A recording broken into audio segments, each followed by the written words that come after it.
Hello and welcome to One Story, One Voice, your weekly live online in-depth interview with one prominent guest around one current story.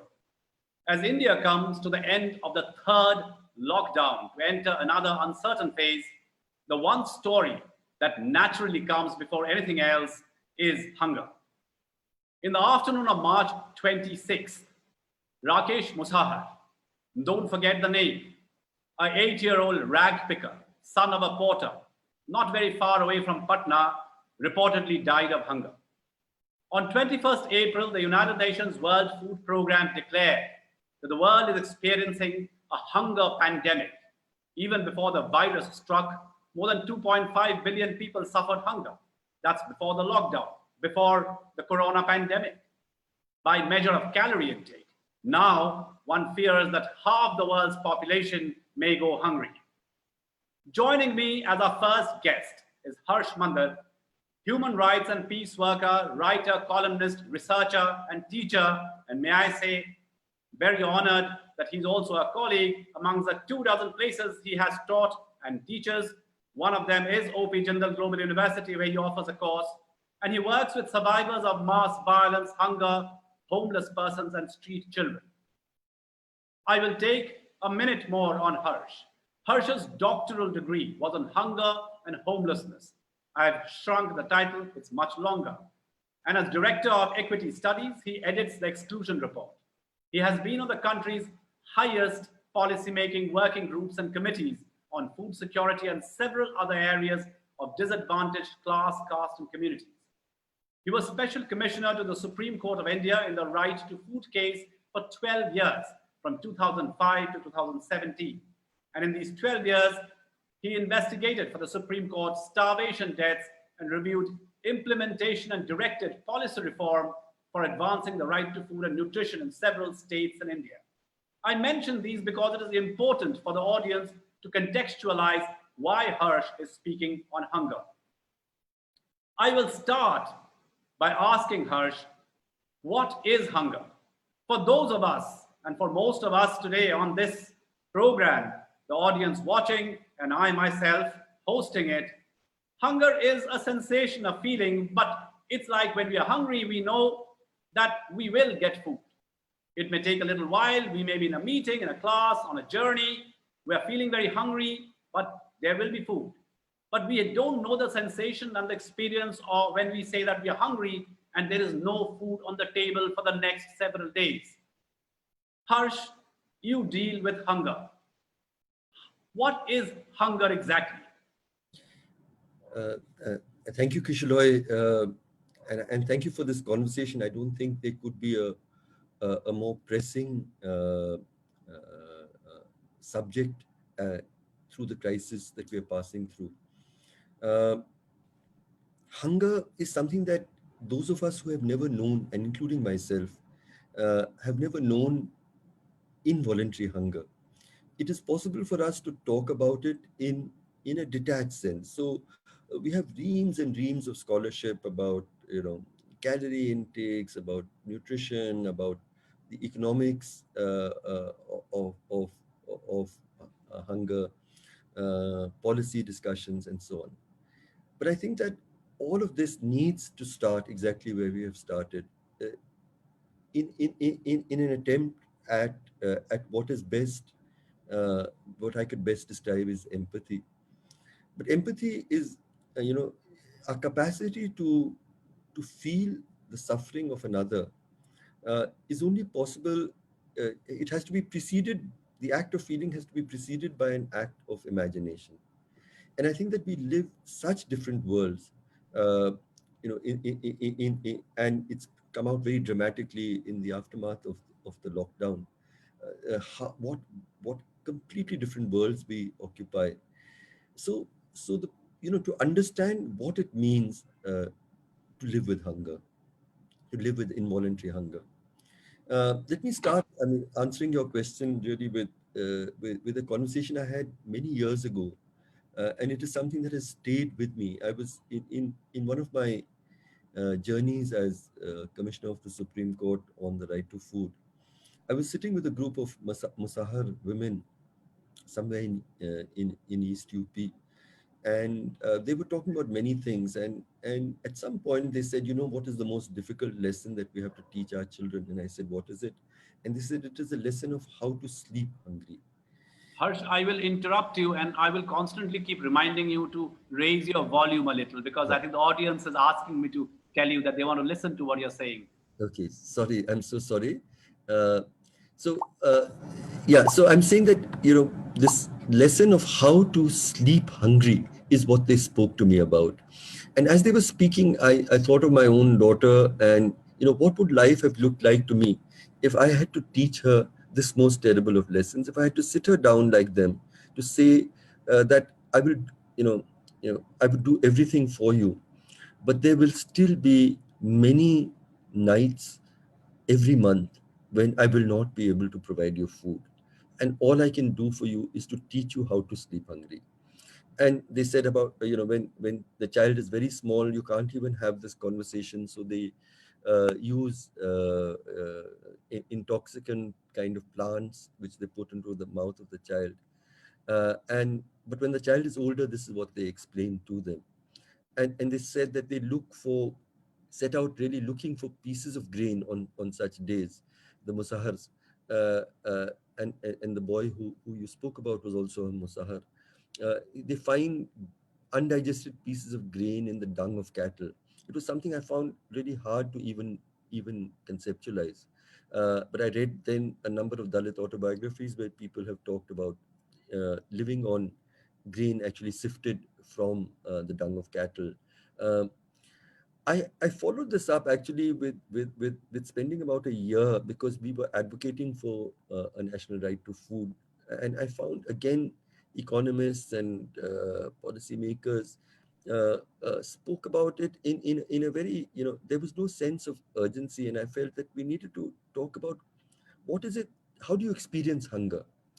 And we spent about a year trying to understand this. And there are broadly three things. Very quickly, I'll place what we learned from this study. And my main researchers in this study were actually people who live with hunger themselves. So it was really people without formal, schooling, many of them.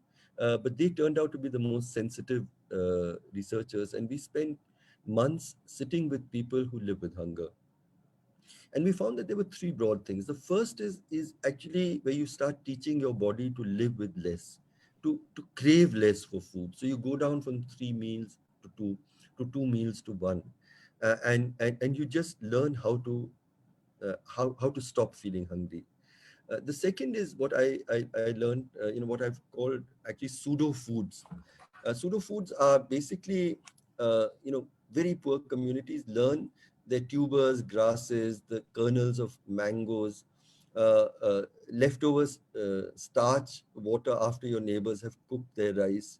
It is this kind of stuff that they get, which is free, very often poisonous, and it fills your stomach. And they boil it over and over again so that they can end the craving of hunger, but it has no nutrition. And the last is what I would call a whole range of desperate choices. So that is when you uh, you put yourself into bondage. You could put your child into bondage. You send your child to work at a very young age. You travel thousands of kilometers away and live most of your life away from your family, trying to keep your family alive. This is really what hunger is. It is a, it's something that we have to understand, is that it saps it saps dignity, it saps hope, it saps morale, uh, and it makes you if You it's know, about. I was coming to this, Harsh. I mean, I remember when we were covering Kalahandi, and which was that time the most impoverished, known to be the most impoverished district of the country. I'm sure there were several other impoverished districts of the country where they would put chili powder on mango kernel and Yeah, eat it because that would kill their hunger. the I mean, super hunger, yeah, similar. pseudo I'm food. sure they use Yeah. similar kind of methods in many other parts of the country.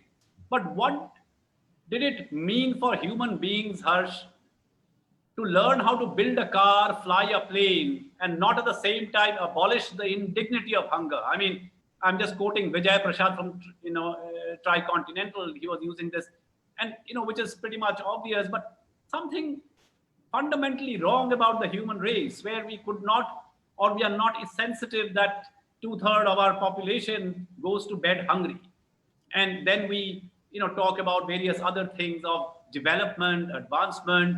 I mean, I am complicit myself that since the lockdown has started, I brag to people of how many recipes I've learned and how much cooking I'm doing, and it's all over the online food, and without batting an eyelid, that how many people are actually going hungry every night, even before the lockdown or after the lockdown. So, what is fundamentally wrong about the human race? Kishalay, I often think that when the history of our times is written, and even more dramatically now, the history of the pandemic, it will be seen as one of the most cruel periods in human history. And let me explain why I say this. Uh, you see, we've seen devastating famines before partition, 1943, the Bengal famines, etc. After independence, we have never seen large-scale famines, and that's been a huge achievement. We've seen a threefold increase in our food production. Uh, but having said that, today we have, right at this moment, we have something close to 80 million tons of grain in government warehouses in India today. Now that sum doesn't make any sense to either you or me, but my friend Jean Drez was once explaining to me that even 50, 60 million tons means that if you put those sacks of grain in a line, you can go from the earth to the moon. You can go from the moon and come back. You can circle the earth a few times. That is the amount of grain we have in government stocks in and even now, after the pandemic, after a humanitarian crisis of an unprecedented scale, which we can talk about, I found the finance minister announced a total distribution of 1 million tons out of these 80 million tons. There is a complete refusal to use the food that we have. And it's not just food, it is, we have the third largest population of dollar billionaires in the world. We have every third child in India is malnourished even today. Again, malnourishment, like hunger, is something that we can talk about in a very casual and detached way. What does really malnourishment mean? Malnourishment means that a child's body and brain are not allowed to develop to full capacity because they don't have adequate nutrition. Uh, it means that a child and an adult becomes susceptible to ailments that you and I would be able to easily withstand because they don't have enough nourishment. And they are going to be the ones most vulnerable when the infection spreads across our country. Our and of course we have uh, a privatized healthcare system which is completely scandalous. We don't have even basic quality education for a large number of our children. Why I say this is going to be regarded as one of the most cruel periods in human history is that we have the resources many times over today. We have the food, we have the economic resources. India taxes, tax to GDP ratio is one of the lowest in the world. And much of that is also indirect tax. When you talk about GST, it's indirect tax, which burdens the poor disproportionately high. So we are refusing to tax our rich people. We don't have an inherent tax. We should have a wealth tax. With Prabhat Patnaik and Jayati Ghosh, we wrote a couple of pieces during the pandemic, and we calculated that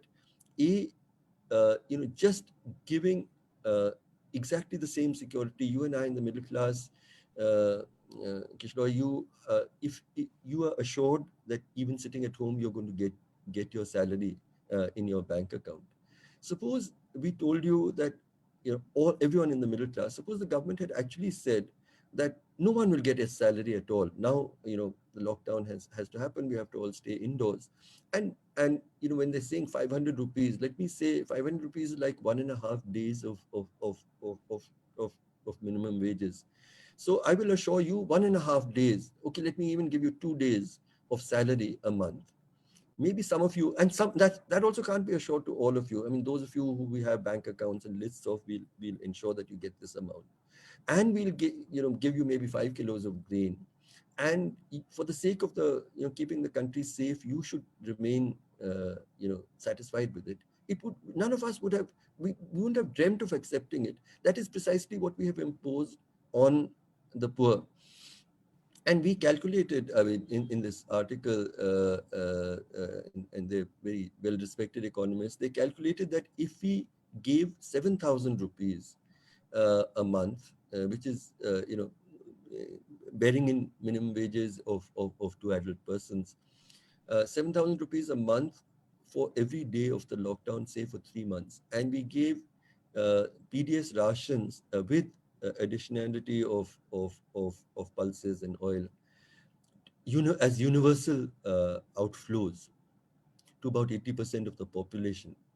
It would have cost us only about 3% of the GDP. And this is out of our present GDP. Now, again, when we say we don't have the resources, in the year 2017-18, I was looking at the data.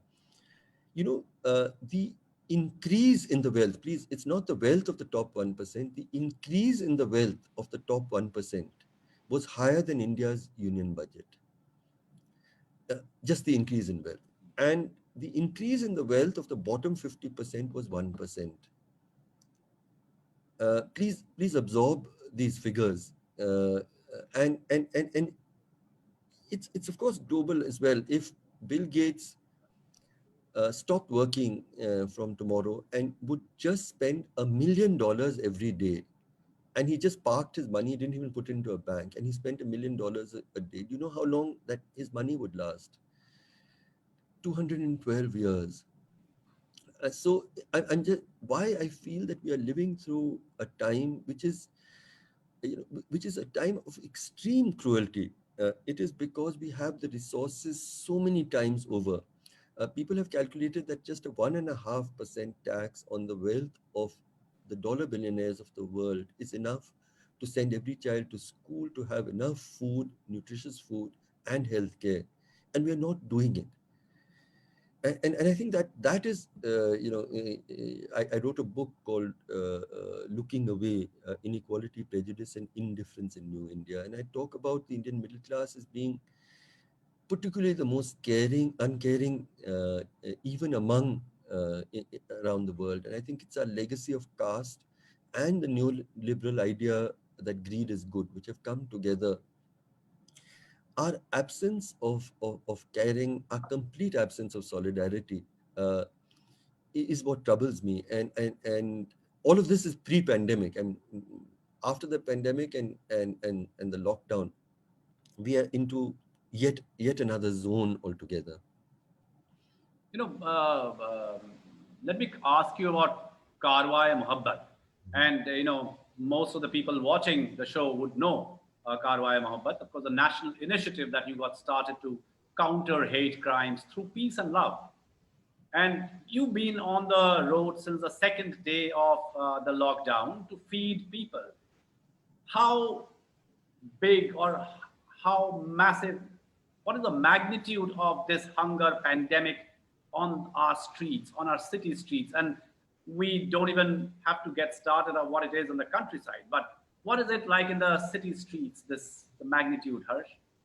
So, Kishloy, I mean, since we're talking about hunger, I'll just speak a word about the Karwane Mohabbat. This was really a response that we felt we needed to make to rising hate.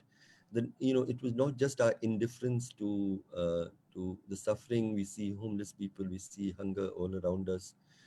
Every third child is malnourished, and we still live our lives.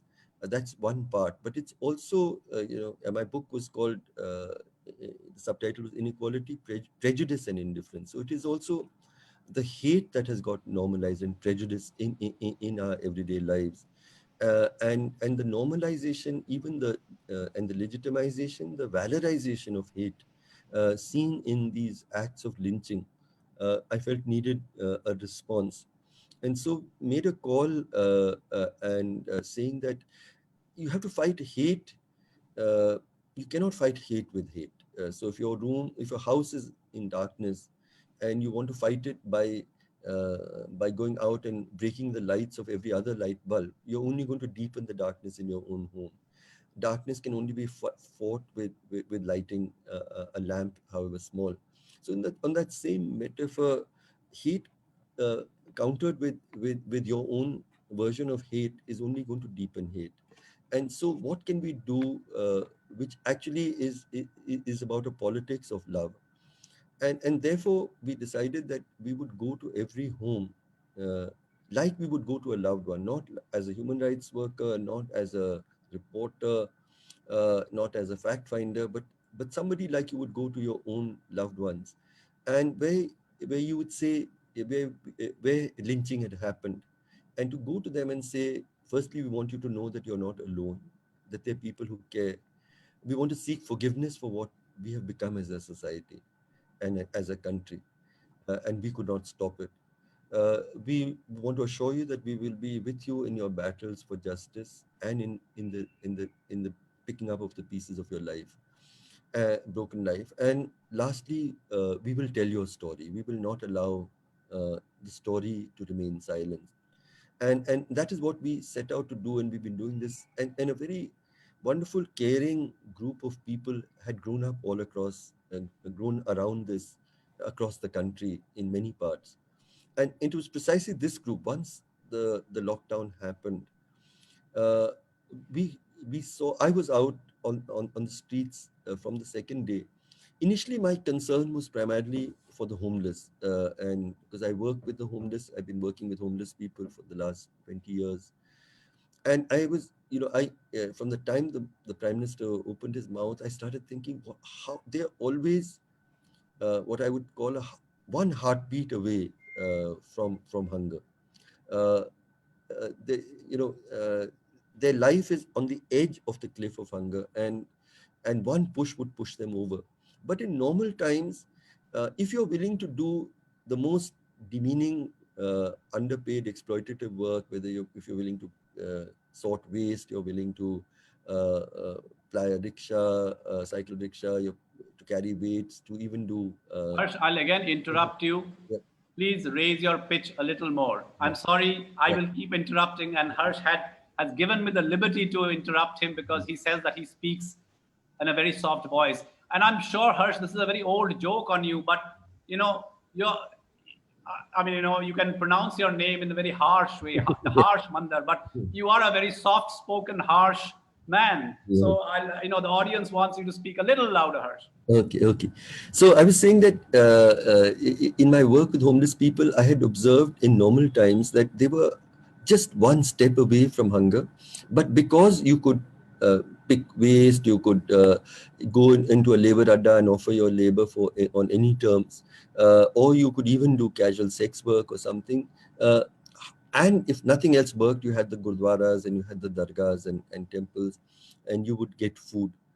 uh, but I knew that if even these opportunities suddenly were stopped, they would be at the front lines of hunger. And so we were out from the second day, trying to offer food in solidarity, and not as charity, but as solidarity, as you would provide for your own family in times of distress, in that spirit. And a set of my younger colleagues who knew the risks of the illness, but they said, I spoke to them, and they said in very simple words, we were frightened, but their hunger was greater than our fear. And that is why we felt we must be on the streets.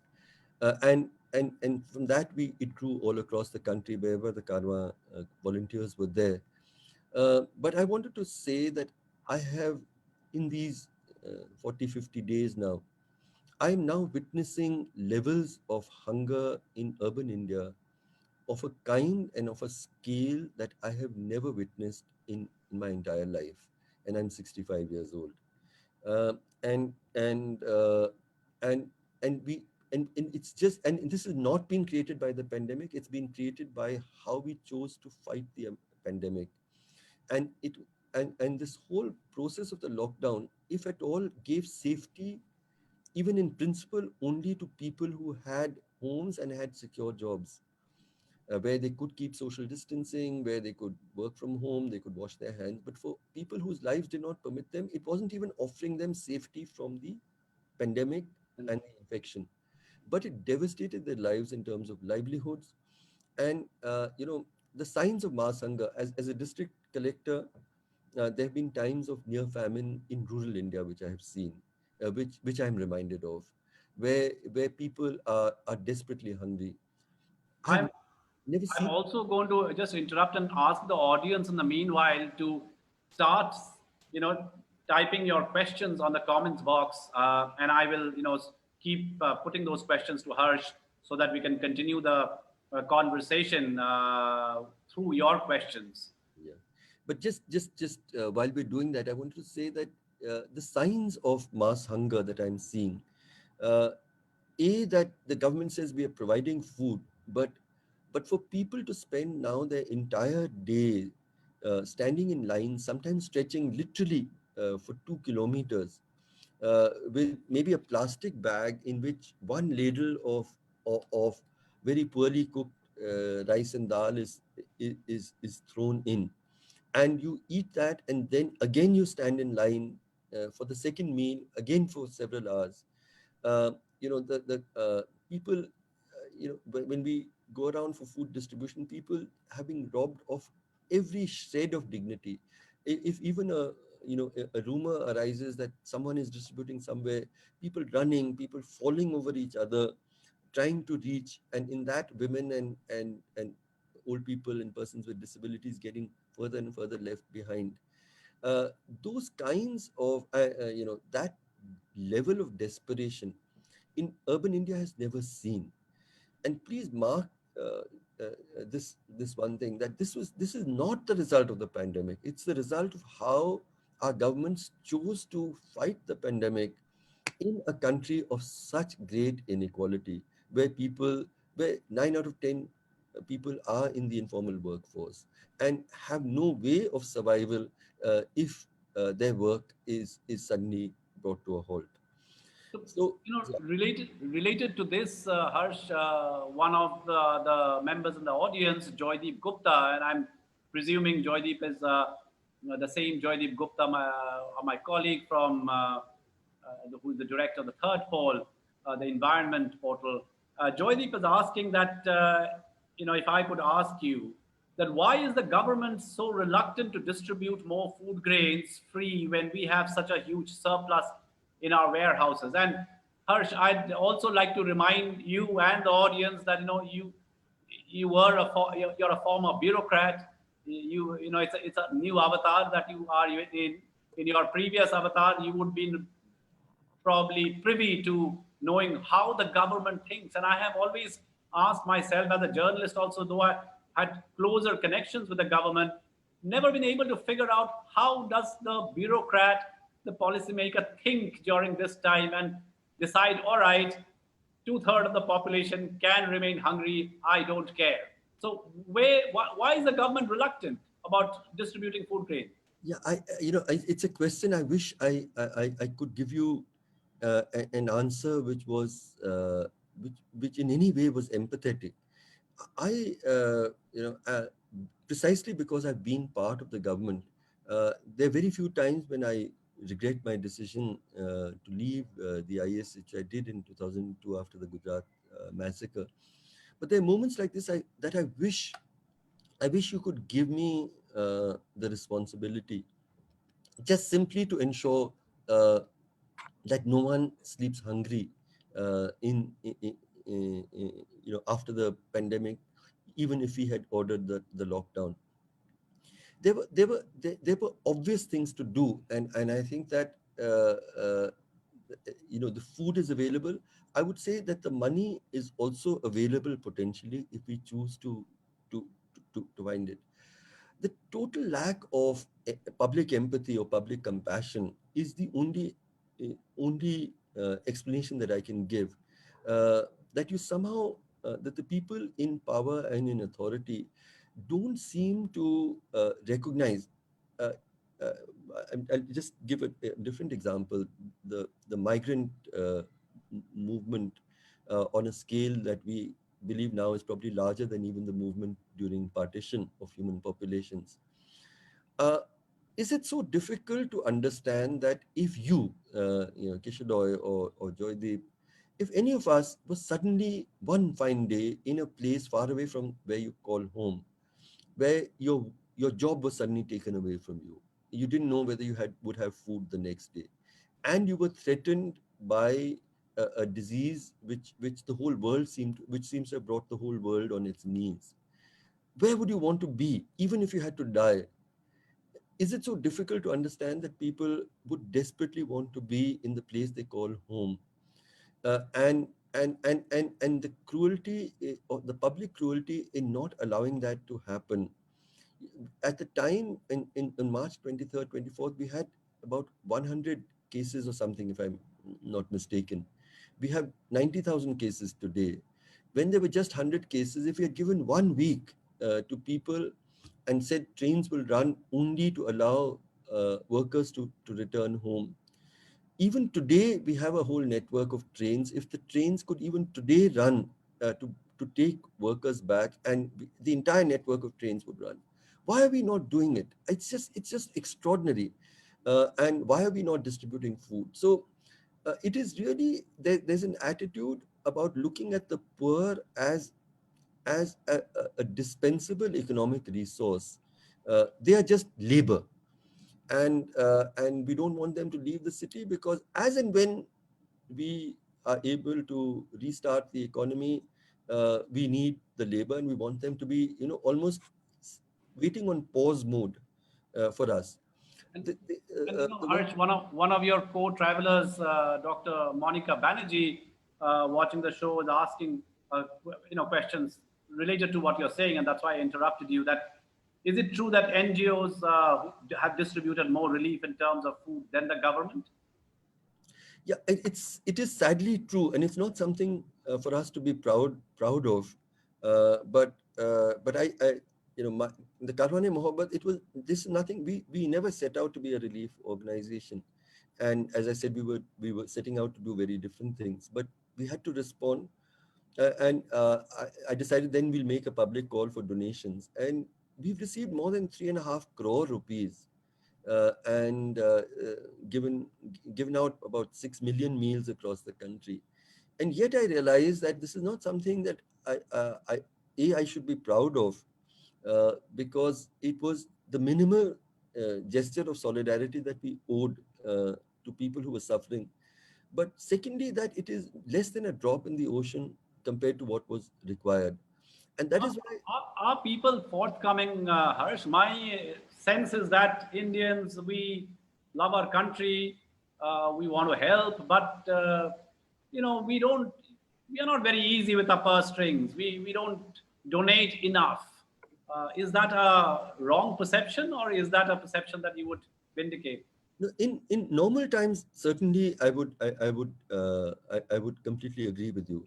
And I'll say something that perhaps the viewers will think I'm making a romantic remark, but I have found the greatest generosity with people who are the poorest, and in proportion to what they earn, there's much more generosity in the working poor. And I've seen this even now. I'll never forget, maybe the third or fourth day after the lockdown, when I was at Nizamuddin, and there's a lot of homeless families that we've been working with for many years. So when I went among them and I was talking, and one man, I asked him, "How are you managing?" He said, "I have a little bit of money I had saved up, and I'm buying food." And then he said very casually, he said that I'm alone, but I'm buying food also for these 2, 3 other families who sleep next to me. I said, "Are they related to you?" He said, "No, I have nothing to do with them. But how could I eat and watch these children stay hungry? So as long as I have money, I will feed myself, but I'll also feed them." On many, I wrote an article in the Indian Express, which I called Circles of Kindness. I've been struck by, whenever we are out, I find ordinary people. In one place near Kashmiri Gate, I found this cycle rickshaw, a cart behind a cycle rickshaw with puris and alus for 500 people. And I asked, "What is this?" And they explained to me that there's some small tent house owner who decided that every morning his whole family makes this food, and they set out all through the day looking for people. Cars drive up when the migrants were walking. I was in Ghazipur. I found cars driving up packed with water uh, in pouches, and they were distributing it to homeless people. You see that as well, but you also see extraordinary, even in this time, the lack of compassion is equally part of our lives. Yeah, my colleague Natasha Badwar was also who volunteers with the Karwane Mohabbat, and she was said, she started getting calls because she's also trying to distribute food in Greater Noida, and she said she came to places where they were gated colonies. Outside the gated colonies were domestic helpers, and and they had got her number, and she had come to give them food. It turned out that they had been given her number by their employer. Now, each ration kit that we were distributing costs maybe about 1,000 rupees. We try to give rations for 10 days for a family of 5. But what was extraordinary is that their employers in those gated colonies did not feel it fit to spend that 1,000 rupees and give a kit to her, but actually asked found a charity which could provide that assistance. I think that at a more fundamental level, the majority, if we did a poll, I think a majority of the middle class would still support this lockdown. They see it as a way, however painful, there's a cost, but somebody has to bear the cost, and at least we are being kept safe. Yeah. I think that troubles me hugely Yeah. because Harsh, for example, today the government was supposed to release the guidelines for how we are going to live our lives from tomorrow. And I'm told that the government has decided to meet the chief secretaries of all the states at 9 p.m. And it's only after 9 p.m. that they will release the guidelines. And how are the states going to implement those guidelines in the middle of the night? One has no idea. But there are lots of questions coming, and we will be soon running out of time. Karan Nandi was asking the question to you about the PIL that you and Anjali Bhardwaj seeking immediate payment of wages to migrant workers, and I think the Supreme Court, comprising of the Chief Justice and Justice Sanjay Kishan Kaul and Justice Deepak Gupta, says that that the court cannot interfere with the policy of the government. Now, he wants to know your thoughts on this. Can the judiciary not take a stand to protect the basic rights of people from marginalized communities? I mean, I'm also absolutely bewildered of how the court cannot, because this is right to life. I mean, we have denied a large population, 400 million people, the right to life in this country over the last 54 days. I can't agree with you more. And this has now been well established. In fact, in the very case that I was the special commissioner to the Supreme Court was the PUCL case on the right to food, where the Supreme Court has clearly said that the right to food is intrinsic to the right to life and therefore a fundamental right. And it is the duty of the state to ensure that no one lives with hunger. And the Supreme Court, I mean, the hearings were beyond imagination. And, the Supreme Court has already on another occasion said that I have been contemptuous of the Supreme Court, and I will still stick my neck out and say that I was deeply, deeply anguished by the refusal of the Supreme Court to intervene. Uh, Actually, and this will be hard to believe, but the Supreme Court Chief Justice of India said in one of the hearings, because he took on face value the report by the government of India that every person was being given food across the country. And he said, the government is saying that it's giving food to all people. Why should they need wages? Uh, he actually said this. And then refused to intervene. I think that this is, it's hard to say this is the lowest that our judiciary has gone. But I think that if we recognize that we are passing through what is certainly going to be the greatest humanitarian crisis that you and I will see during our lifetimes, uh, it called for uh, the greatest statespersonship from the people who led us. which is completely not evident. Because statespersonship has to be, grounded on empathy and compassion and a sense of justice I, and a sense of I think equality. when you mentioned empathy and compassion. Pooja Pandey, an author, an editor and author, has just published her new book called Moms Speak. She wanted to know from you that, what would you recommend to break this absolute and utter insensitivity that has become the second nature to most of us, the smugness and silence. And I think, echoing Pooja is Dean of the Liberal Arts School at Jindal, Kathleen Modrowski, says that even though the public lack official empathy, why do citizens lack the will to respond to the very evident needs to extreme poverty and hunger? So I think, both the questions are related in some way. That, I mean, how do we break Yeah. this utter insensitivity? How do we respond to this need with a little more of compassion? What's wrong? What is your sense? I, I think I actually think that there's probably no more important question than this one, because what we are seeing today is a civilizational crisis. It's nothing short. What we have revealed to ourselves uh, is a civilization in an advanced state of moral decay. And I say this very very very advisedly. I think that we are in a state of advanced moral decay. Uh, we can blame our government, but please remember that the government is basically drawn from us. It is the government we have elected, and it is the government we continue to support. Uh, and and I think that I spent a lot of my life thinking about what law and policy Harsh, a intervention. little louder again. I spent a lot of my life thinking about law and policy and what changes can happen. And like in this case, in a couple of articles with Prabhat Patnaik and Joyati Ghosh, we listed a very clear set of asks from the government, including also the healthcare. I mean, we have no public health system. 80% of doctors work for the private sector in India. 80% of ventilators are with the private hospitals. 66% of the beds are with private hospitals, and only 10% of contribution to COVID work is done by the private sector.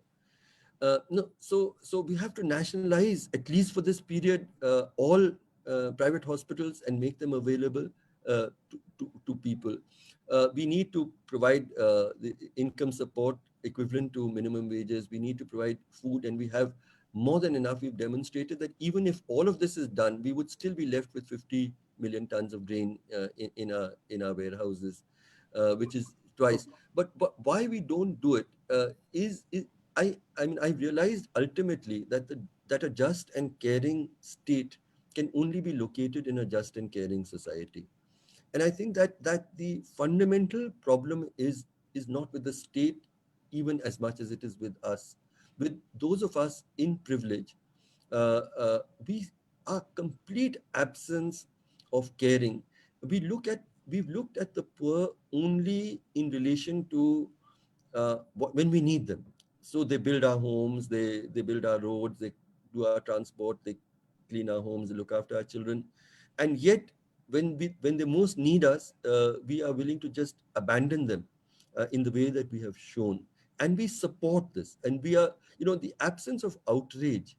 So I would really say that we have to begin, and let me answer actually. Number of ethical traditions have it, but we've demonized our Indian Muslim brothers and sisters so much during this pandemic, and that is another and before. So let me quote something from Prophet Muhammad, which would perhaps be an answer to what the question that you asked. He said, when you see an injustice, what is your duty as a human being? And he said, at the very least, respond from your heart. At the very least, care. The better human being, he said, responds from the tongue, which means they speak out against this injustice and suffering. The best of human beings respond with their hands, which means they act against it. My call is that at least let us become a people who respond from our hearts. Let us at least let kindness become. Let us claim kindness. Let us claim caring, I and think, Harsh, you said something very interesting. I mean, which should stay with us for a long time. That that an unjust and an intolerant state is because of an unjust and intolerant society. So it's, I mean, we can't just blame the state for what they are. I mean, there I would be running right out of time. But the one question Suhas Vedam has been asking, and apparently he directed it to me, but I'll get your response also in that. Is that, are you okay the way the media has portrayed the crisis so far? Could they have done something differently? My response is that I think the media, I mean, for all its faults and follies, and going through the one of the worst crises the media industry has ever done, is doing a fine job. There are a number of journalists, photographers out on the road, because without those photographs of photographers like Bandeep Singh, we wouldn't have even known the migrant worker walking through the thing. I think the crisis really blew off. The lid was blown off by the journalists and the photographers. I think Barkha has been on the road for 50 days. I mean, a lot of things. Though initially, I think they messed it up because of what happened in Nizamuddin and the manner in which they were demonized. So I think the media did play a part in demonizing, but I think quickly redeemed many. And media is not just one monolithic institution. There are various players in that and the various people, but I think so far they have been on the front lines, putting their life at risk, done a good job. Always possible to do more. But Sabah Naqvi has asked you specifically, is the state using the lockdown to arrest anti-CAA protesters at a time when they can't fight back through civilian protest and legal routes? We know of at least one girl who was pregnant and who has been arrested and is in Tihar jail. I cannot even bring myself to imagine who in the government takes these kind of decisions during such extraordinary times. To Sabah and you, I would say that that is yet another outrage of what is happening, is that not just this young woman, but a large number of people from Northeast Delhi are being picked up. Student leaders have been picked up through the pandemic. Now, this is a time when one would have expected that the entire preoccupation of the state should have been, how do we make ourselves, all populations, safer?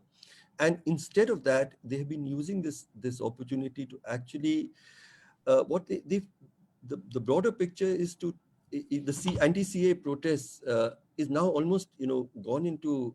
It just was a few months ago and a time of great hope, where Hindus, Muslims all came together and spoke about the constitution and its defense. What the attempt now is to portray that entire the entire agitation as for not which was in defense of the constitution and using non-violent methods, as actually intrinsically violent, seditious, anti-national, and to use the cover of the pandemic to arrest and detain large numbers of people.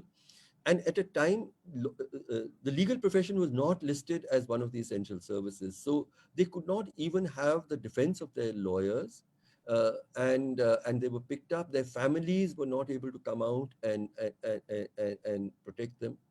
And this is also at a time when even the Supreme Court had said that you should decongest jails. And we have been talking about the release of all under trials who have, to the extent possible. At a time you're crowding your jails further, using the pandemic at a time where even the elementary fundamental rights that you have of legal defense are taken away from you, and you have communalized the entire pandemic by giving it an anti-Muslim character. These are really, really difficult and dark times. Harsh, Rahul Desarda has a question for you, saying, Harshji, as you said, we have abundant food, grains, and resources, but how can we create a universal langar culture which provides food with dignity and respect? And is that something that you would recommend? That we have a langar culture. I mean, it's not alien to us. We probably have a better langar culture than any other societies, but it doesn't translate in terms of magnitude, in terms of I mean, what you have, the stories that you have brought is about the Nepali roti maker, a karigar, an artisan, and that's a specialized job who hasn't had a roti in days and is waiting for your food van. The lady who is cooking chicken legs, something that otherwise you throw away. Or, for example, that person who says that, "Am I supposed to break my walls and eat?" I think that's a chilling, anecdote. So why can't we develop these kind of culture which is already with us? Yeah.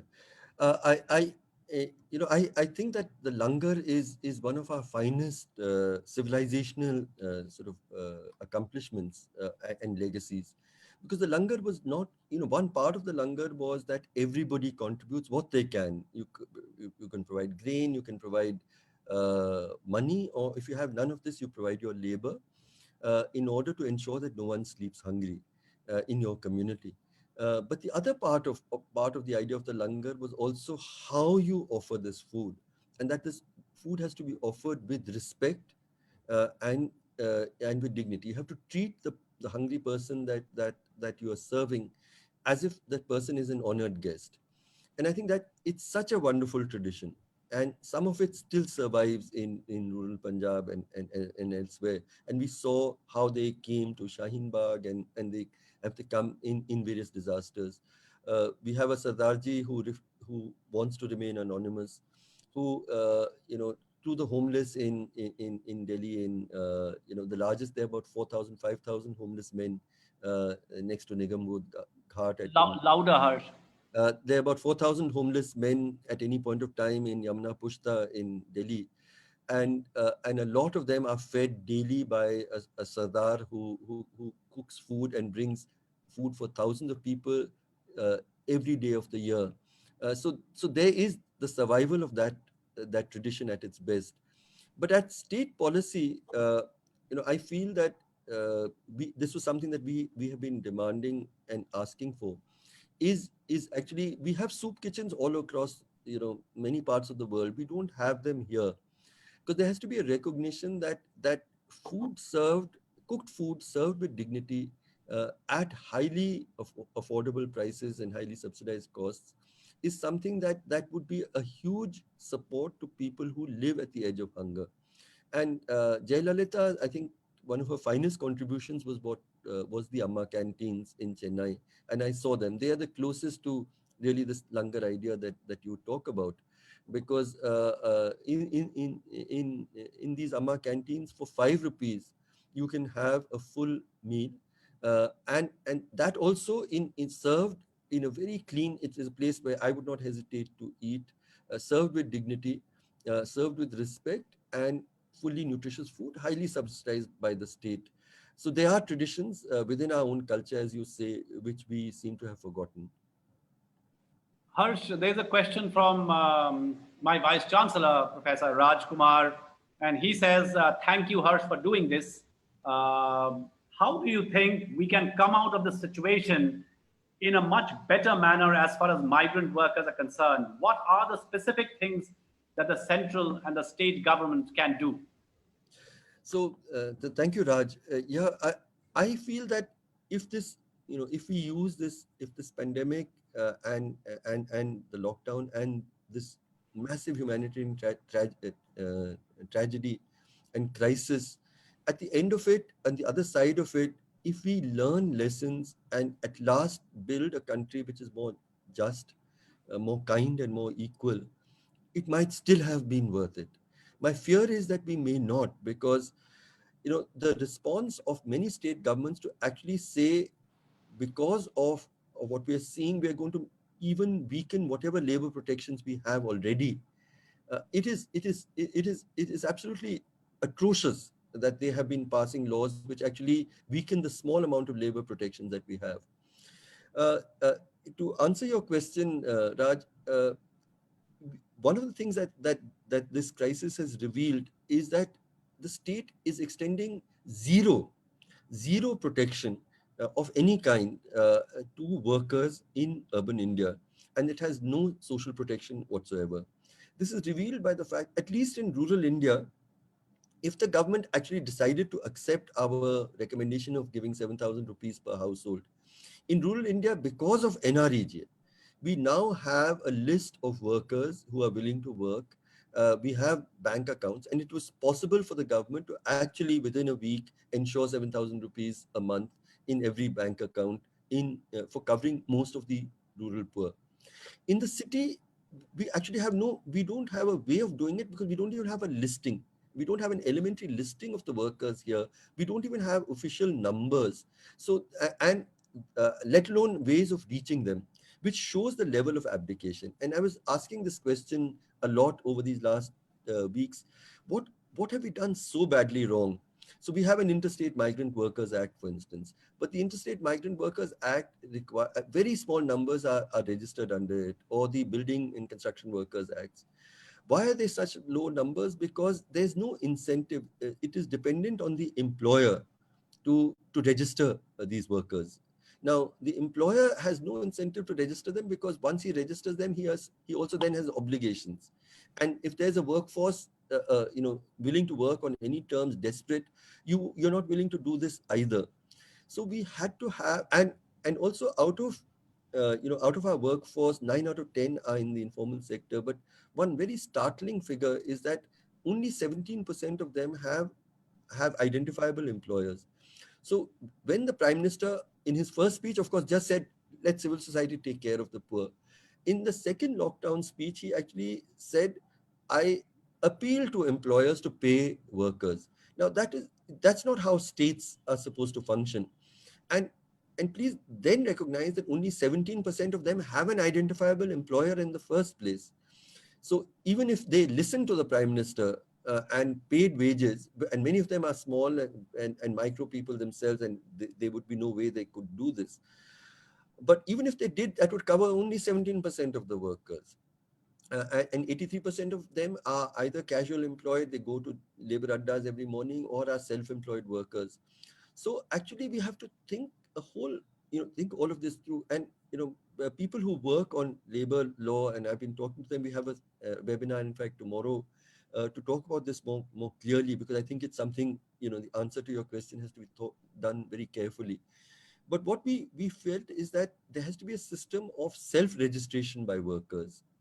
And secondly, that the responsibility for social protection, which has to flow out of this registration, cannot be placed on employers for the precise reasons, because most of them don't have employers in the first place.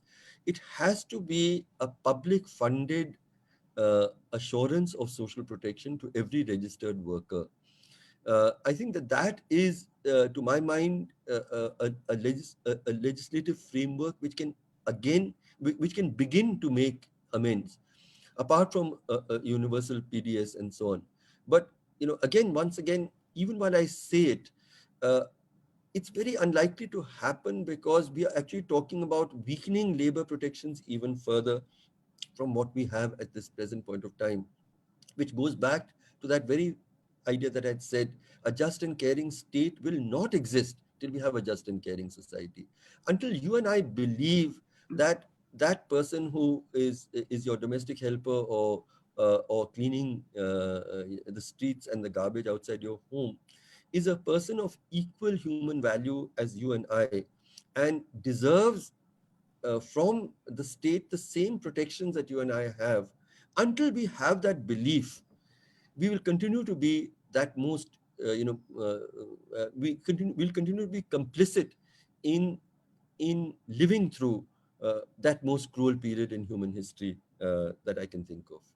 Harsh, what was the most hard hitting story or the moment for you on the ground in the last 54 days, which made it clear that hunger was a much bigger issue than coronavirus itself? It, so many of them, I could just talk about maybe two or three. One of them was that, in Majnu Katila, I was, we were walking past, and suddenly this woman, it was a brick stove that she was cooking over twigs, and there was something that she was cooking for her family. And as I walked past, she covered it with her sari. And I said, I just stopped to talk to her, and she said, I'm feeling very ashamed.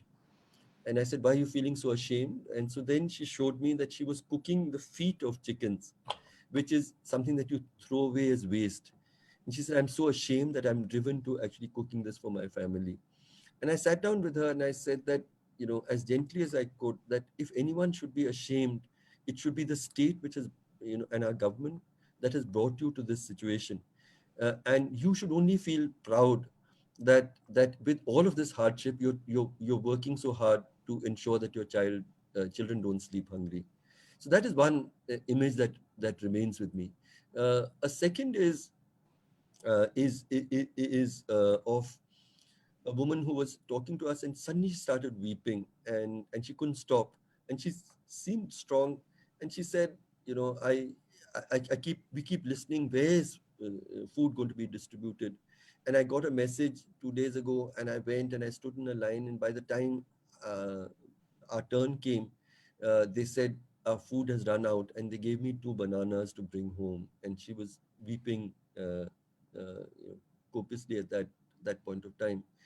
There are many stories like this. I mean, these are signs of mass hunger that as I said, I've never seen in urban India in the 65 years of my life, and we have created this situation, and we have a government and we have a middle class which seems completely indifferent to this suffering, Yeah. uh, uh, and uh, and I think that we will be then complicit with the hunger, and over and over again, this last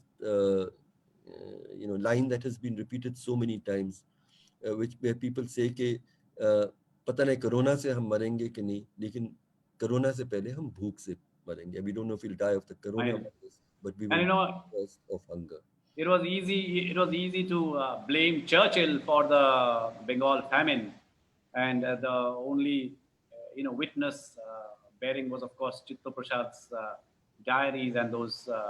But I've never covered a famine as or mass hunger, starvation in as a journalist. But one read those accounts from Rwanda and other countries of what it means to actually witness starvation. And I think we are very close to witnessing that at a very massive scale right in front of our eyes now. I mean, and there was a question that by Faiz Tajuddin, and maybe that could be your closing remarks as well. That looking forward, how do you see the next 6 months playing out?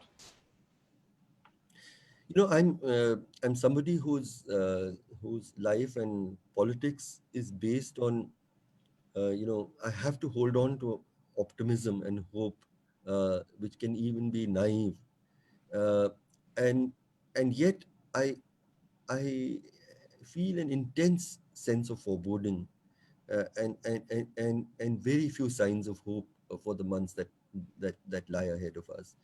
I wish I could say something that was hopeful to all of you, but I cannot bring myself to. I believe that we are hurtling towards, as I have repeated, the worst humanitarian crisis that most of us will see in our lifetimes. I have not lived through partition. My father's 93. He's seen partition. He's seen the Great Bengal famine. Uh, but uh, but uh,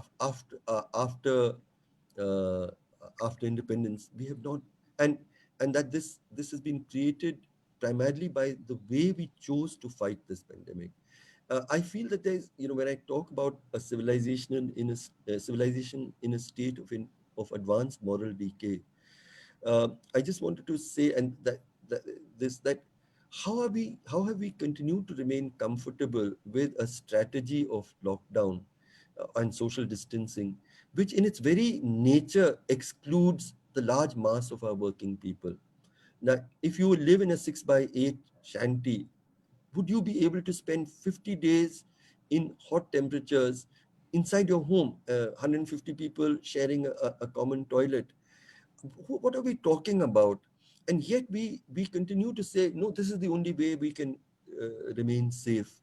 I think that unless and until we are able to make our government come to a point where it allows people to return to their homes with safety and dignity, until it provides this financial support equivalent to, otherwise, let every government servant and every person working in the private sector in the middle class also live by that if you can afford only 2 days salary, then only 2 days salary should also be payable to each of us. We are making these grand gestures. Oh, the president of India and MPs are giving up 30% of the salaries. At least they have a salary to give up. They still retain the 70% here. Talk to people who are getting only, if at all, they're getting 2 days of that salary, and that also not to most of us. So unless we change course drastically, and I don't see, and in the middle of this, the further mounting up of hate, uh, you know, the deepening of your authoritarian control, uh, I really see this as a very, very dark time. Uh, and the only way we can fight it, and that is why I'm also in this conversation with you, is if we at last develop a sense of collective public outrage, and we uh, demand greater compassion, greater justice from our state. Right. I'll end here by answering one of the questions posed by Manjushri Palit, also a professor at the Jindal Center for Behavioral Sciences. And she asks that how is it possible that the Labor Department distributes spoiled or rotten rice to people in the name of distribution? And I'm reminded, Manjushri, and Harsh would probably recall this gentleman, great mentor, and a man with great compassion, Satya Bratpal, who was the member of the Human Rights Commission, one of our finest foreign service officers, very quiet, reticent gentleman. And he once told me that, and I'm quoting him, and I still have that thing. He's no longer with us. He had a very unfortunate fall, actually, an accident, and went into a coma and then died a year later. Why did that happen? And I mean, he was talking about the Bangladesh Liberation War. Go back to 1971. India liberates Bangladesh. India liberates East Pakistan, West Pakistan. Yeah, from Pakistan. Why did that happen? And why did Bangladesh add to our security problems instead of reducing them? Asks Satya Bratpal. How did the enormous goodwill we created in 1971 through the sacrifice of our soldiers evaporate so quickly? The answers are complex and many. Gratitude is a heavy burden to bear, and Bangladeshi shoulders were frayed. But it is also true that though at first we bore the huge costs of relief for Bangladesh almost alone, we lost interest in it because it had served its purpose simply by coming into being. We chose to be blind to the outrages committed by the Indian businessmen through whom our relief was channeled. Rotten rice was sent to people who had nothing else to eat. They felt that we too, like the Pakistan army, treated them as subhumans. Saris that looked like netting were sent for Bangladeshi village women who wore nothing else to them and their menfolk. It was as if we wanted them to be naked. As a probationer on the Bangladesh desk in 1972, I helped for a while to organize these supplies, but only came to know what we had actually sent and the outrage and the bitterness it had provoked after I got to Dhaka as Deputy High Commissioner in 1988. Bengalis have a saying, Je Rokhok She Bhokhok. Those who protect us devour us. The Bangladeshis said of it after 71. And nothing sums up more pithily the tension that can arise between security and human rights. And I think a nation that keeps its citizens hungry cannot be a secure nation. And I think it's important for the nation and for the nation state and for citizens to realize that if the 2/3 of the country, or probably more than that, is going to suffer the hunger pandemic, none of us are safe. I thank you so much, Harsh, for joining in. This is the first of a series of conversations that we want to have around not just the pandemic, but more very pressing issues that concern us. And as responsible citizens, I want not just our faculty members, students, but the citizens at large to join in. Next week, same day, same time, we are going to discuss actually the case file 2019 that has been released recently of the number of writers and journalists and artists who have been under arrest. Salil Tripathi will be in conversation with me. I thank my research team, Anjana Ramanathan, Shambhavi Shivani, and Ashima Sharma. Anjana and Shambhavi are faculty from the law school in Jindal, and Ashima Sharma, a journalism student. My admission and outreach team, the magical IT team that has enabled our online existence since the lockdown has happened, and the program presented by the Jindal School of Journalism and Communication, where I work, and of course, OP Jindal Global University. And I must add that I wouldn't be doing this unless Professor Rajkumar really pushed me into doing it, saying that we must have a show of this kind. So thank you, Raj, and see you everyone next week, same day, same time. And as Edward Murrow would have said, good night and good luck.